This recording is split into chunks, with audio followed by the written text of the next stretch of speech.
semuanya, kembali lagi bersama saya Ritu Eli Daily, dan kali ini kita tidak membahas tentang pelajaran bahasa Inggris, tetapi kali ini kita akan membahas tentang beasiswa yang ada di Eropa, khususnya yang ada di Hongaria. Dan kali ini saya ditemani oleh sahabat saya yang juga kuliah di kampus tempat saya kuliah.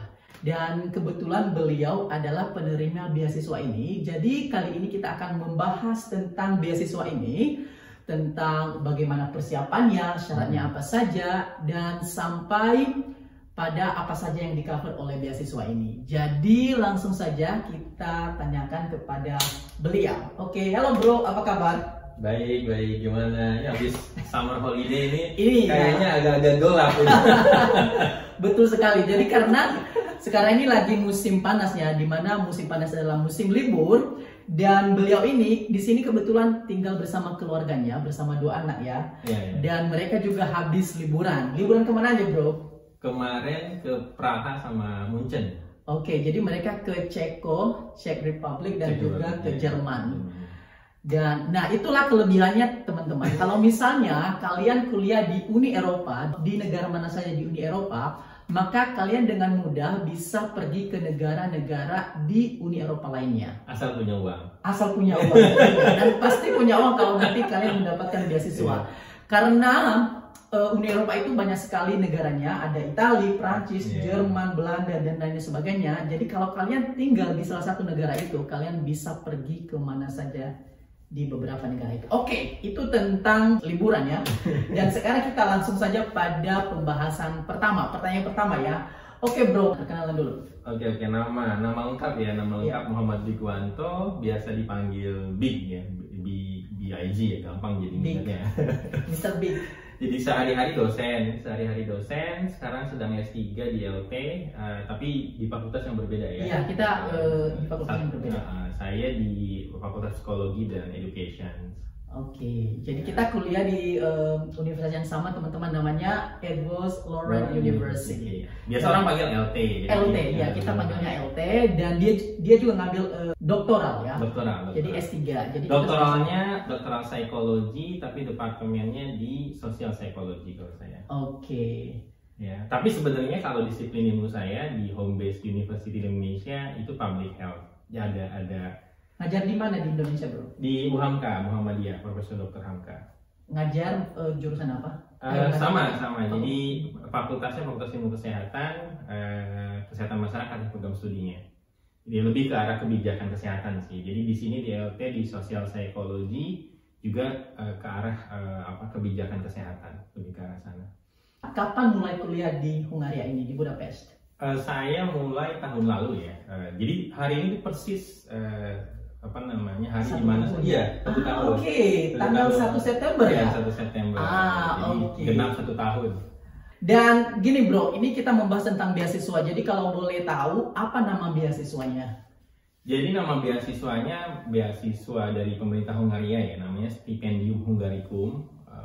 Sebenarnya tinggal googling aja ya, banyak informasinya. Kalau mau apply.stipendiumhungaricum.hu kalau nggak salah. Iya, nanti ada linknya di bawah ini ya.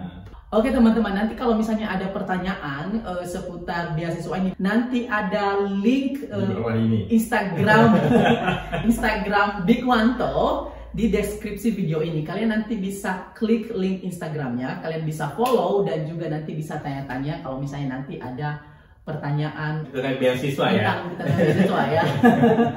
Oke, jadi apa saja syaratnya bro untuk mendapatkan beasiswa ini? Jadi saya kebetulan karena doktoral ya, ada beberapa syarat yang mungkin untuk S1, S2 tidak diperlukan. Tapi yang jelas pertama tentunya ijazah sama transkrip ya yang berbahasa Inggris. Jadi nanti kalau teman-teman sudah punya ijazah dan transkrip, misalnya mau apply S2, punya ijazah dan transkrip S1, jangan lupa minta yang bahasa Inggris ke institusi masing-masing. Karena yang diperlukan adalah yang berbahasa Inggris, karena mereka kan tidak mengerti bahasa Indonesia. Yang kedua, yang agak berbeda mungkin ya dengan beasiswa lain, mereka minta paspor tuh. Ketika kita daftar, kita masukin nomor paspor. Oke. Jadi terutama mungkin bagi teman-teman S1 ya yang belum punya paspor, nanti kalau misalnya mau apply kayaknya harus punya paspor. Dan itu juga akan diperlukan kan nanti kalau nanti iya. Ya. Ya, jadi paspor, ijazah, surat referensi ya. Surat referensi. Referensi itu kalau nggak salah maksimal 3, minimal 2 kalau nggak salah ya. Jadi itu bisa teman-teman minta nanti kalau teman-teman S2 nanti referensinya minta ke pembimbing S1. Kalau yang mau apply S3 minta ke pembimbing S2 ya. Ya, atau dosen ya. Siapapun itu ya. Jadi yang menurut teman-teman tahu informasi mengenai kemampuan akademik teman-teman, karena kan ini terkait dengan akademik ya. Jadi itu reference letter, terus juga apalagi ya, paspor, ijazah, reference letter, TOEFL ya, TOEFL sama IELTS, itu pasti. Itu pasti, itu standar. Kalau syarat ini, kalau tidak salah itu tergantung dengan universitasnya ya, tergantung institusinya. Nanti kalian bisa lihat nanti di institusinya itu mereka menyarankan nilai TOEFL atau IELTS-nya berapa, ya. Dan khusus untuk S3 tentunya yang paling penting kita nggak bisa apply kalau nggak ada kesediaan dari supervisor. Oh iya, itu penting sekali. Jadi ini susah ya. Ini salah satu awalnya yaitu jadi agak tricky tuh huntingnya. Karena mesti benar-benar ya, paling nggak kalau saya ingat kira-kira saya mungkin menghubungi 10 calon supervisor ya. Jangan tahu mungkin 1-2. Jadi itu yang agak tricky, dan juga tentunya untuk menghubungi mereka punya proposal penelitian. Dan itu juga kadang-kadang cocok-cocokan karena topik kita belum tentu cocok dengan supervisor yang akan kita minta yang menjadi supervisor. Jadi itu teman-teman, seperti yang saya bahas di video saya sebelumnya tentang kuliah di Eropa. Jadi di situ juga saya sudah menjelaskan bagaimana cara mendapatkan supervisor, karena itu syarat utama dan itu termasuk susah ya untuk mendapatkannya itu, dan itu awalnya harus dimulai dari situ kalau kalian mengambil S3 di luar negeri. Tapi kalau S2 nggak perlu. Nggak perlu. Jadi kalian harus mencari supervisor yang ngajar di kampus itu, yang bisa membimbing kalian nanti, yang mau bersedia membimbing kalian nanti. Dan itu agak susah karena mereka juga milih-milih ya. Iya, pasti. Mereka juga milih-milih karena banyak juga yang minta mereka untuk jadi supervisor. Jadi mereka nanti memilih-milih siapa nih.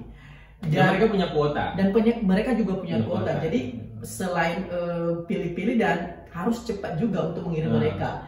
Kalau mereka sudah full kuota berarti kita tidak punya tempat lagi gitu kan. Betul. Dan itu agak susah. Dan tentunya pada saat kita meminta mereka untuk menjadi supervisor kita, tentu kita harus sudah punya proposal ya.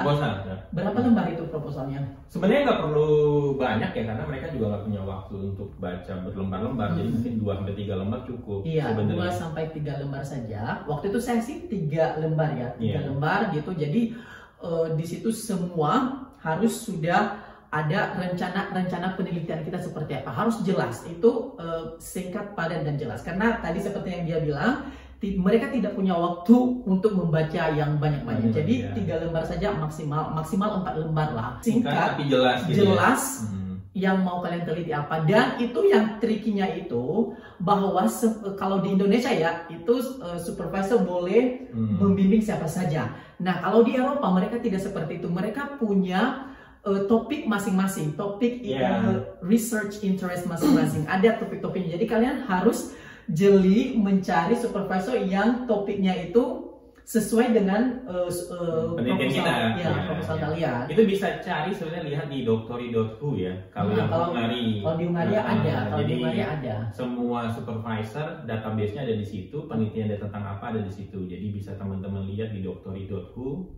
Database-nya ada di situ semua. Database-nya ada di situ. Nanti ada di situ nama supervisornya apa, terus penelitiannya tentang apa gitu. Nah, jadi kalau kalian cocok proposal penelitian kalian topiknya seperti ini, cocok dengan supervisornya, kalian baru bisa mengirim email untuk meminta kepada beliau menjadi supervisor kalian. Begitu caranya ya. Ada lagi syarat yang lain setelah itu mendapatkan itu? Seingat saya cuma itu ya. Jadi yang paling penting itu kesediaan untuk S3 ya. Karena saya ingat saya itu hunting supervisor pas summer. Pas summer, ya, mulai summer. Pas summer. Pokoknya agak lama lah, mungkin 6 bulanan itu bisa buat cuma cari supervisor aja kan. Iya. Mereka juga sibuk sekali. Iya. Nah, itu syarat sudah. utama untuk masuk di kampus di luar negeri. Itu agak beda dengan di Indonesia ya. Oke, terus ada lagi? Itu aja ya? Iya, seingat saya cuma itu. Apa saya kelewat ya? Oke bro, jadi bagaimana nih proses beasiswanya ini?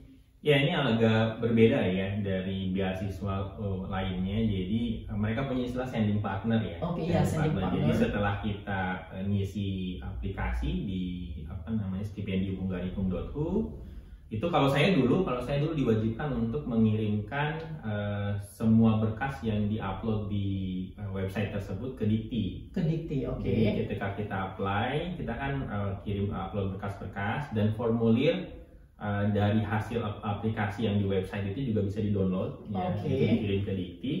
Nah, yang berbeda adalah Dikti itu Direktorat Pendidikan Tinggi ya, Kementerian Pendidikan dan Kebudayaan. Dia nanti yang akan seleksi. Jadi seleksinya mereka ada 3 tahap sebenarnya ya. 3 tahap. Pertama seleksi Dikti, mereka akan menyeleksi dari berkas yang dikirim oleh kampus dan juga kita kirim ke mereka.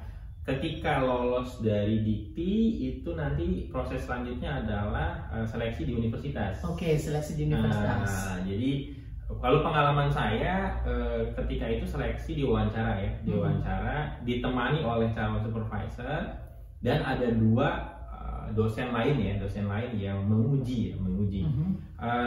Sebenarnya untuk S3 lebih ke arah diskusi proposal penelitian ya, tapi saya dengar untuk yang S2 S1 ada ujian tertulis juga. Ada ujian tertulis ya. Ada ujian tertulis. Jadi sangat tergantung jenjang dan tergantung departemennya seperti apa. Tapi kalau S3 biasanya lebih ke arah diskusi penelitian, misalnya kendala-kendala penelitian yang mungkin nanti dihadapi seperti apa, terus juga mungkin pendanaan, karena S3 kan sebenarnya salah satu challenge-nya juga adalah mendanai penelitian kita kan. Iya, betul. Waktu itu saya ditanya juga, jadi gimana nanti kalau misalnya diterima jalan, pendanaannya dari mana? Itu mesti didiskusikan dari sekarang. Jadi deal-deal antara supervisor atau calon supervisor dengan mahasiswa tuh mesti jelas, karena misalnya ada beberapa supervisor yang punya pendanaan dan ada juga yang enggak gitu kan. Jadi itu mesti didiskusikan.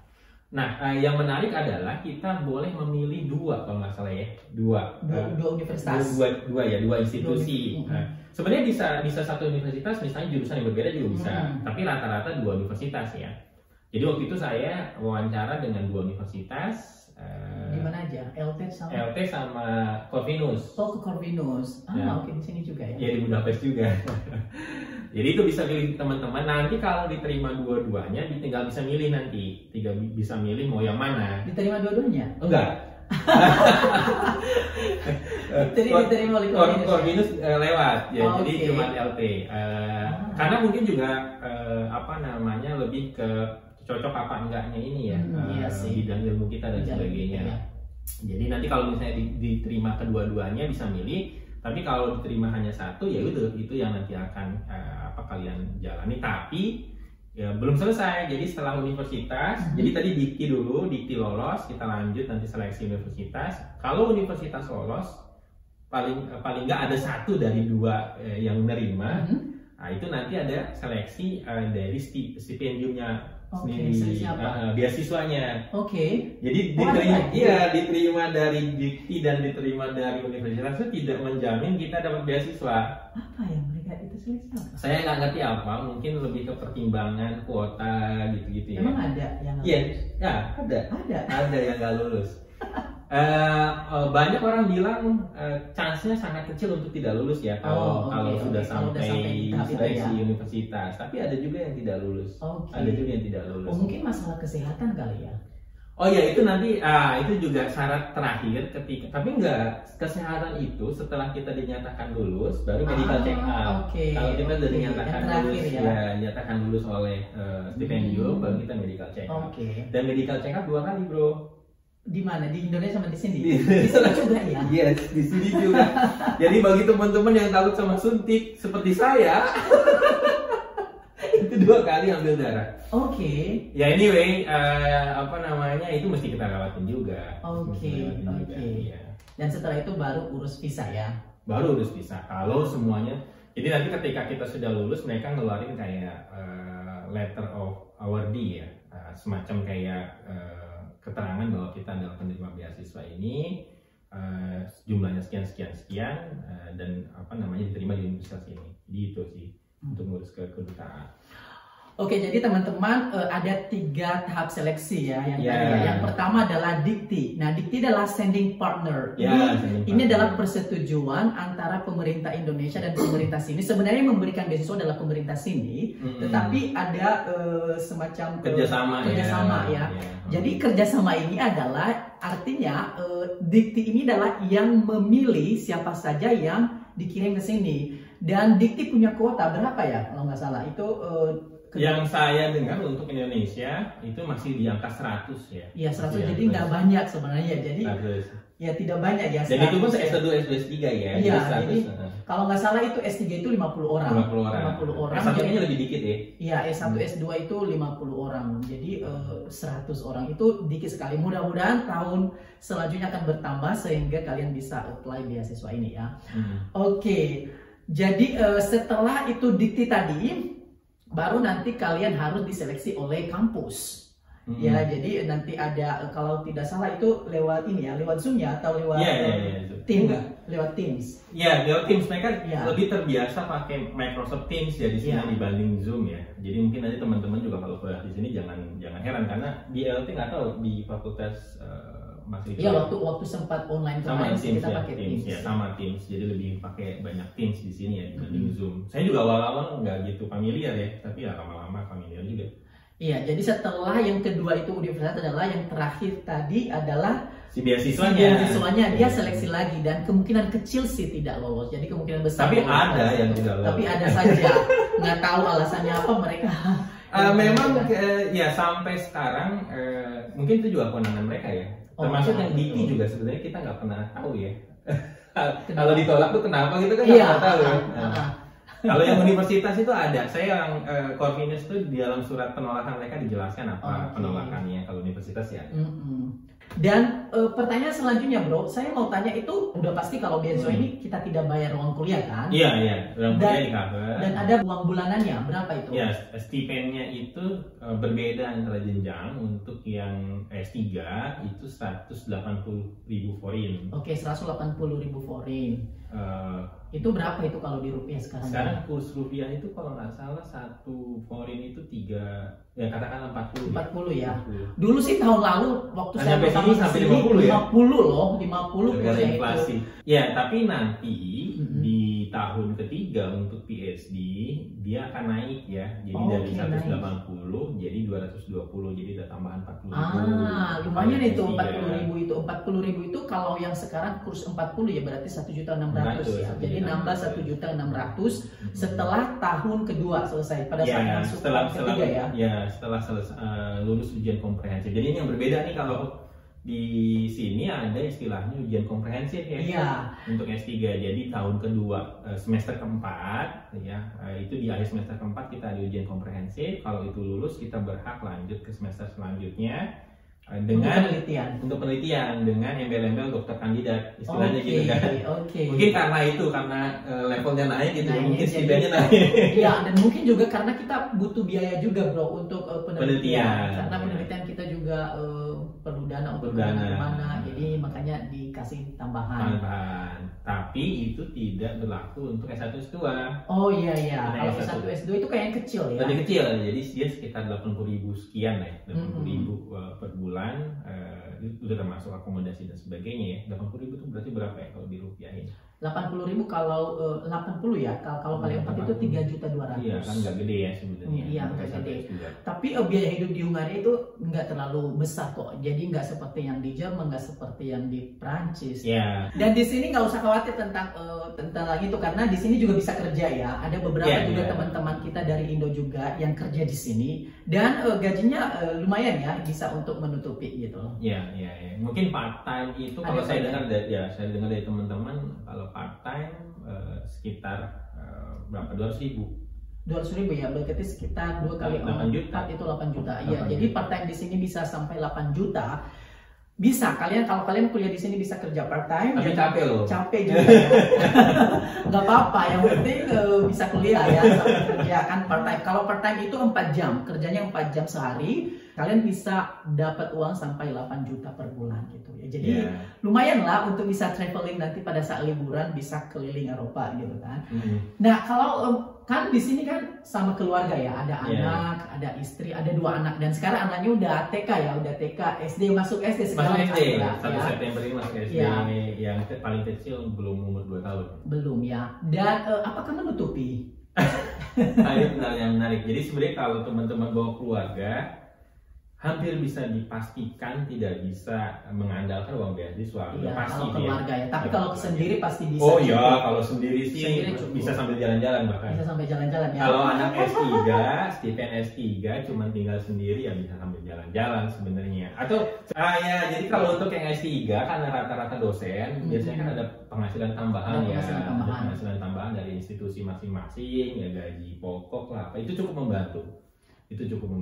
Dan istrinya juga kerja kan? Istri saya masih kerja. Iya. Ya, tapi juga banyak teman-teman di sini kalaupun tidak kerja dari Indonesia remote, mungkin bisa kerja part time tadi. Ya. Solusinya itu. Jadi sebenarnya kalau bisa diusahain bisa. Bisa sebenarnya sih kalau kita mau usaha gitu. Karena di sini pasti ada jalannya. Ada lapangan kerja untuk kerja. Pokoknya bisa lah diusahain. Bisa. Oke bro, yang terakhir adalah kasihlah motivasi untuk para pendengar kita. Iya, jadi yang pasti kalau cari beasiswa nggak boleh nyerah ya. Nggak boleh nyerah. Mungkin teman-teman banyak dapat cerita, kita kirim aplikasi ke 10 ya, diterima 1 itu syukur banget. Atau bahkan nggak terima sama sekali ya, tahun berikutnya nyoba lagi. Jadi saya jangan menyerah. Yang kedua, cari beasiswa juga butuh modal. Iya, butuh modal ya. Karena kita tahu ujian tes bahasa Inggris. Iya, tes TOEFL ya, mahal ya, bahasa Inggris mahal. 2 jutaan ya kalau IELTS. Lebih malah sekarang ya. Iya, lebih ya sekarang. Lebih karena kurs rupiahnya ya turun. Yang kedua kalau yang stipendium tadi belum dibahas ya apa yang di cover ya. Yang tes kesehatan itu nggak di cover. Oh, mereka nggak cover ya, tes kesehatan mereka. Dan penerbangan itu tidak di cover. Oh iya, penerbangan dari Indonesia ke sini atau nanti setelah lulus kalian pulang ke Indonesia itu biaya sendiri ya. Ya, jadi itu yang masih disiapin ya. Jadi itu harus disiapin juga. Jadi kira-kira habis berapa? Yang waktu itu mungkin 10 juta ya. 10 juta ya. Makan kurang lah. Tes kesehatan juga nggak di cover. Nggak di cover, mungkin bisa sampai 4 jutaan ya, 4-5 jutaan. Karena ada vaksin itu agak mahal tuh yang vaksin. Tapi tes kesehatan di sini mereka cover. Ya, tes kesehatan sini, asuransi kesehatan di sini tuh di cover. Jadi di sini yang di cover adalah asuransi kesehatan, biaya hidup bulanan, udah itu aja sih ya. Sama ada diskon ya di sini enaknya. Oh iya, ada diskon. Untuk student di sini kita cuma bayar 1/3 ya, itu murah. Dan itu kita keliling Eropa, keliling Hongaria itu dengan naik kereta 50%. Ya, jadi itu kelebihannya sih. Itu kelebihannya. Jadi itu yang mesti teman-teman siapin uang itu ya, persiapan itu. Persiapannya ya. Modal lumayan ya, ada modal juga ya teman-teman. Beda dengan LPDP ya, mungkin LPDP modalnya kecil ya. Ya, mungkin nggak ada sampai ke medical check up ya. Tapi yang bahasa Inggris sama aja gitu. Iya, yang bahasa Inggris ya, yang TOEFL gitu ya. Belum lagi kursusnya. Kalau kalian belum ada persiapan ya. Mungkin kursus di sini aja ya. Kalau di sini kursus di channel ini juga bisa. Sekalian promosi ya. Betul. Terus apa lagi persiapannya nih? Jangan menyerah, motivasinya apa lagi? Ya itu pokoknya lagi ya. mental sama material juga ya, pokoknya 2 hal itu mesti disiapin baik-baik. Dan bagi yang bawa keluarga, bukan cuma mental kita ya, tapi juga mental keluarga. Oh ya, mental keluarga ya. Ya, karena di sini kan anak nanti adaptasi, pasangan juga adaptasi, belum lagi pindah sekolah. Ini banyak drama-drama yang mesti disiapin lah. Iya. Jadi semuanya disiapin. Iya, karena ini Biwan kan punya anak ya di sini ya. Iya. Dan di sini tentunya karena mereka tidak berbahasa Inggris di sini ya. Jadi nanti anak kalian sekolah dengan bahasa Hongaria. Kalau mau gratis ya. Kalau mau gratis. Karena kan di sini public education tuh kalau gratis. Untuk anak-anak gratis. Kalau mau bayar mesti ke sekolah internasional tapi mahal. Sekitar 200.000 foreign per bulan. Sama kayak di Indo lah, mahal. Ya kan? Jadi itu kalau mahasiswa nggak ada duitnya lah ya. Mesin Ya. publik aja. Iya. Dan itu juga bagus untuk anak belajar gitu kan, Iya, belajar bahasa, sosialisasi iya, bahasa sini. bahasa baru gitu kan. Jadi itu saja ya. Ya, itu yang mesti disiapkan. Oke, jadi semangat mempersiapkan diri teman-teman. Saya tunggu, kita tunggu kalian di Budapest ini.